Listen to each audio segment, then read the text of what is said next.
Olá, nobrezas, tudo bem? Vamos começar mais um vídeo da Berna Virtual. Como prometi no outro vídeo, a gente vai dar andamento aos vídeos de Magic the Gathering, de RPG de mesa. Então vamos estar ensinando nesse vídeo como montar um deck para Magic the Gathering, para iniciantes. Então, o que primeiramente a gente precisa saber? Se o deck vai ser T1, T2, no caso Legacy, ou T2, os mais jogados. Então nesse vídeo a gente vai montar um deck Legacy. Por quê? Porque é de várias edições. Vai ter várias edições misturadas, tanto T2, que seriam as últimas 6 edições. Hoje, o que seria as edições T2? Vai estar aqui na tela do lado demonstrando essas últimas 6 edições.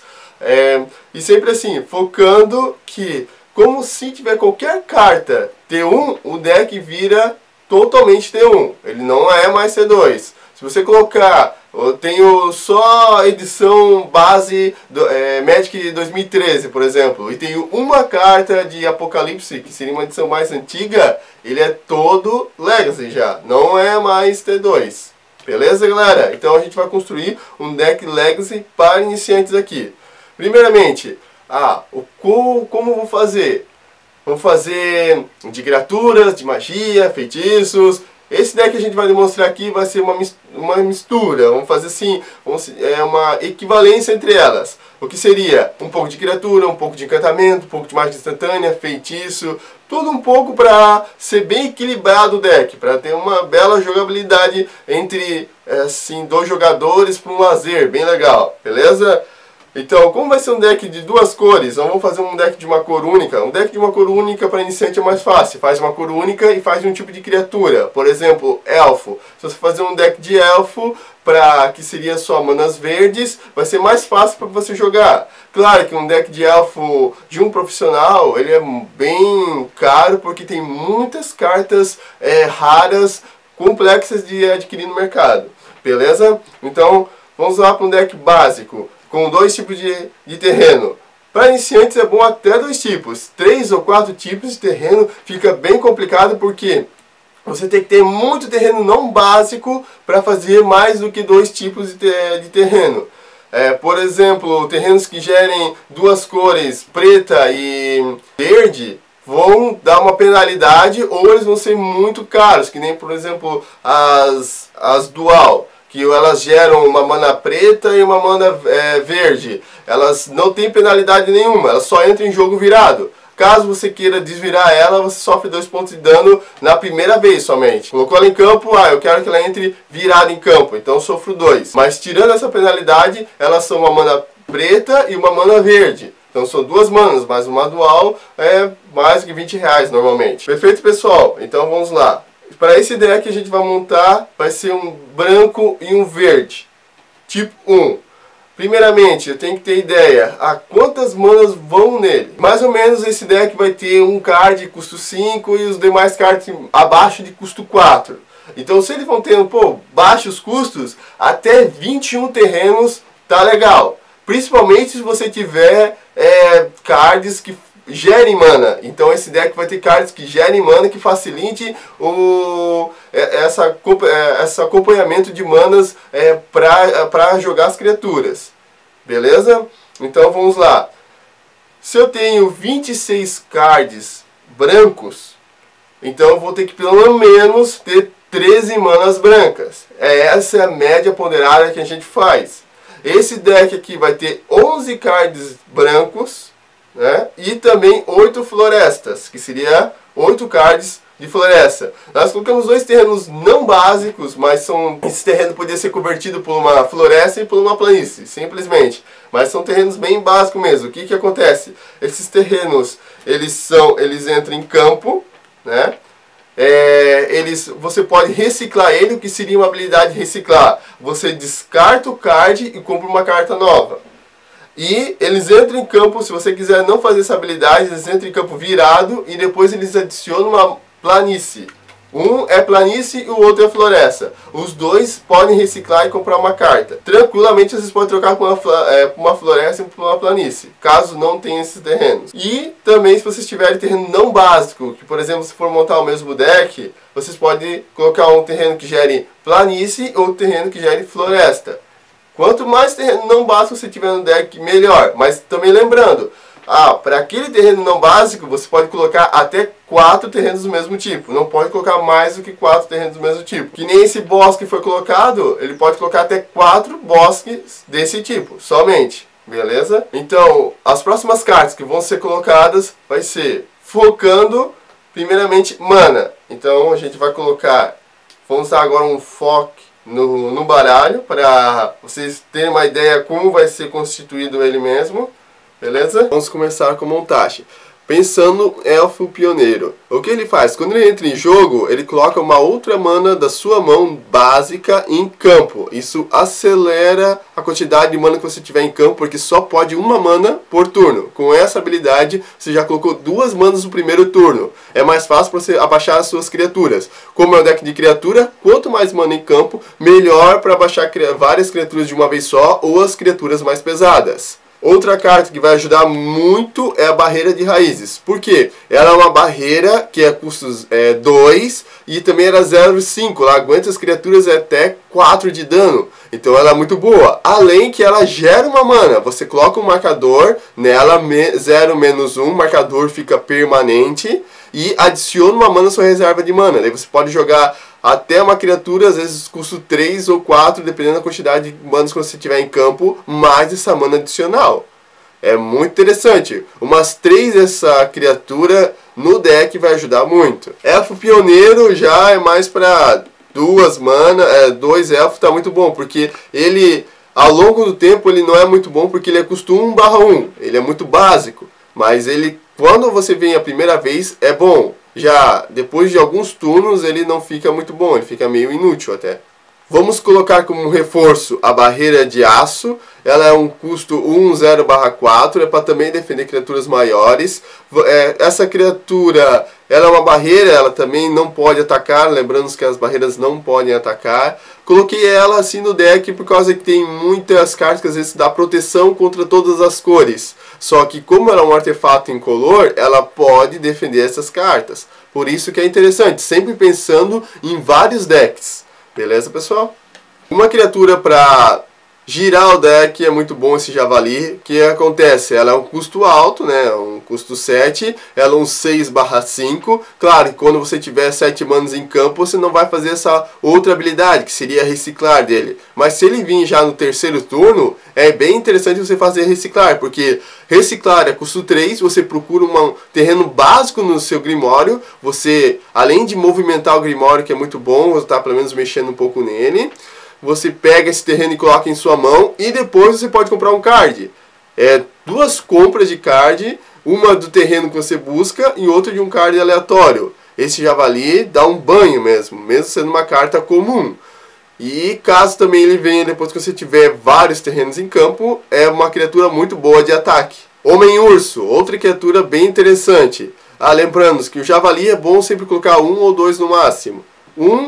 Foi colocado nesse deck, mas é bom colocar até uns 2, se você tiver. Homem-urso, essa criatura também é bom colocar pelo menos uns 3 ou até 2. Esse deck só foi colocado 1, mas por falta de carta mesmo. Esse Homem-urso, ele é uma criatura que gera mana, muito bom, ele é um custo 2 1/1, ele gera mana, mas no início é para fonte de mana mesmo, mas depois ele ganha +3/3 com limiar. O que seria o limiar? Limiar, se você tiver 7 cartas no seu cemitério, você atinge seu limiar. Daí esse urso ele passa de 1/1 para 4/4. Ele é muito interessante como um ataque futuro, lembrando disso. Sentinela. Esse sentinela é um custo 3, ele é um 2/3. O interessante dele é que quando você abaixa ele, se você pagar um custo adicional de 2, você pode procurar outro sentinela no seu deck e colocar na sua mão.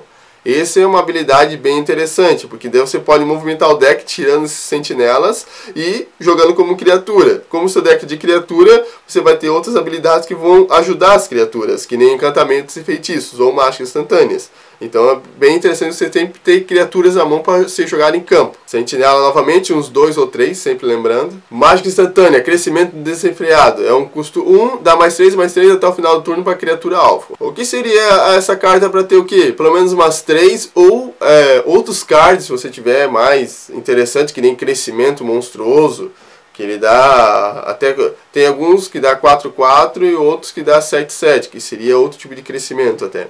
Então esses crescimentos eles são ataques direto ao oponente para tentar matá-lo, derrotar o seu oponente, ou quando eles vão tentar matar a sua criatura, né, destruí-la, você aumenta e infla ela quando for dano, ou se for destruir não tem como, né, daí vai ter que deixar ela ir pro cemitério. Colocamos um urso muito interessante, que ele é custo 3, ele tem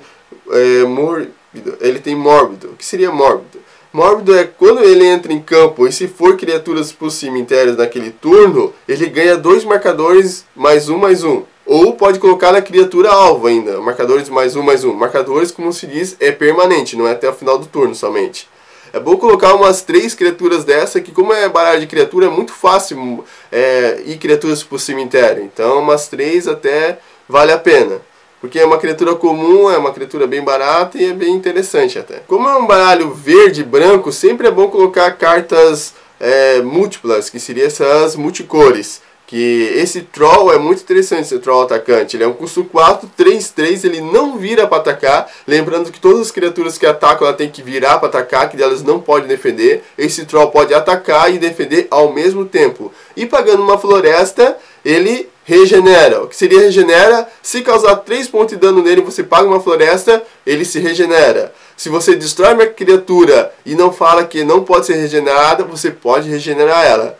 Você só não pode regenerar o Troll quando for destrói todas as criaturas, uma destruição global, que nem Glória de Deus que faz. Beleza, galera? Uns 2 daquele Troll está bem bom pro baralho, porque ele é um custo 4, ele é um custo grande, então até 2 é interessante, porque ele sempre vai vir na mão, dificilmente não vir. É bom sempre ter alguma coisa também que busca a criatura no Grimório, para ser mais fácil ele vir na mão. Ou busca qualquer card, que é melhor ainda. Por exemplo, damos no Tutor Vampírico, claro que é preto, né? Mas é só uma carta como exemplo, né? E vem os encantamentos. Encantamentos para inflar suas criaturas, que nem esse Manto Tatu. Esse Manto Tatu é perfeito para esse tipo de deck, que ele é um custo 3, é um custo até baixo.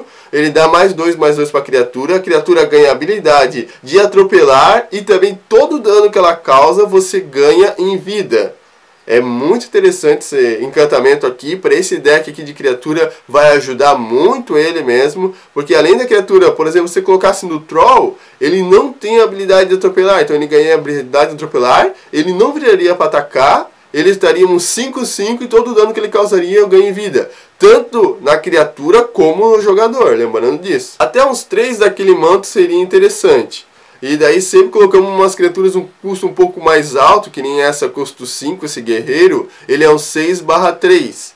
A defesa dele é baixa, mas o ataque dele é alto, esse é o interessante. Daí colocando esses encantamentos que nem Manto de Tatu, ele vai ficar um 8/5, dano de dano, você vai receber em vida, é bem interessante. Tigre Fantasma, esse aqui foi algo estratégico por causa do Manto de Tatu. Ele é um 3/2, ele entra com... ele é um espírito, né? Todo o dano que ele é causado nele, você retira um marcador +1/+1, daí acaba com o dano. Então, criaturas dos espíritos, se eles tiverem um encantamento ou alguma coisa que dá +1/+1 para eles, você vai tirando o marcador eternamente, indiferente se tiver ou não. Retira o marcador e elimina o dano. Então, quer dizer, se tiver +1/+1 nele, ele vira uma criatura imortal. É bem interessante um baralho de espíritos para ser constituído. Claro que só se joga em Legacy, baralho de espírito, né? Hoje não temos em T2 ainda um baralho de espírito formado. Essa criatura, saqueador, ele é bem interessante na questão que ele voa, é uma outra habilidade. Por isso que temos encantamentos que dá mais força, porque pode ser colocado já nessas criaturas que voam. O seu oponente não pode defender e ele vai sofrer dano, e como se for encantado pelo Manto de Tatu, ele sofre dano e você recebe vida ainda. Vai ser uma boa estratégia na área do voo ali dele, né?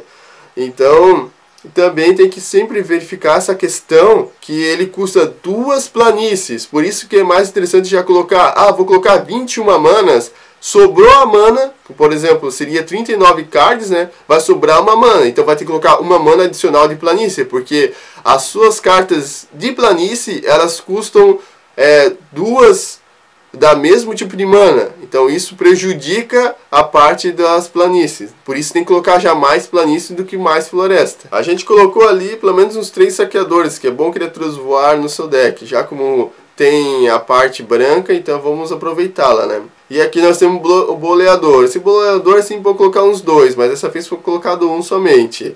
Ele é mais estratégico para virar criaturas poderosas. Por exemplo, se eu tiver um dragão, custos 8, ele é um 6/6, pode defender todas as criaturas em campo. Ó, com esse card aqui, ele já pode, pelo menos nós podemos virar esse dragão e atacar com as criaturas menores. Essa é a estratégia de colocar esse card. Para as criaturas muito fortes, a gente não se atrapalhar com ela. Somente quando tem um Reanimator, por exemplo, que ele já coloca uma criatura no terceiro turno, um 10/10 às vezes. Então é bom essa criatura que vai prejudicar bastante esse tipo de deck. Echarka, pessoal, ele é uma criatura bem interessante. Ele é um 2/2, custo 2, ó, 2 planícies. Já dá de ver que esse deck precisa de mais planície do que floresta. Sempre prestando atenção nisso.